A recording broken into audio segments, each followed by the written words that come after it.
సినిమాలు సక్సెస్ కావడానికి ఒక ఫార్ములా అంటూ ఏదీ లేదు. అందరూ అరటిపండ్లు అమ్మే చోట నేను నారింజ పండ్లు అమ్ముతాను, జనానికి ఏది నచ్చితే అది కొంటారు.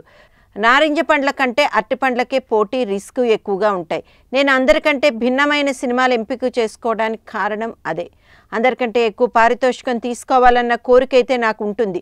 అలాగని సినిమాకు భారీగా ఖర్చు పెట్టించి నేను భారీగా తీసుకోలేను. ఇప్పటి వరకు చేసిన సినిమాలకు మార్కెట్ విలువ కంటే కోటిన్నర తక్కువే తీసుకున్నా. నేను వదులుకున్న డబ్బులను మళ్ళీ సినిమా కోసమే ఖర్చు పెట్టించా. నా విషయంలో రాజీ పడతాను, కానీ సినిమా దగ్గర కాదు. నాతో ఎవరైనా సినిమా తీయాలంటే ముందు సినిమా మీద విపరీతమైన ప్రేమ ఉండాలి.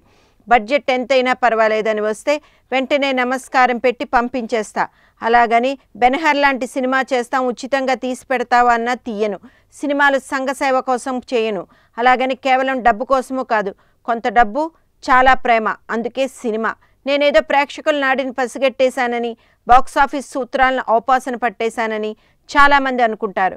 ఆ సూత్రాలే నిజంగా నాకు తెలుసుంటే నా సినిమా షూటింగ్ పూర్తవగానే నిర్విచారంగా కాలు మీద కాలేసుకుని కూర్చోవాలి.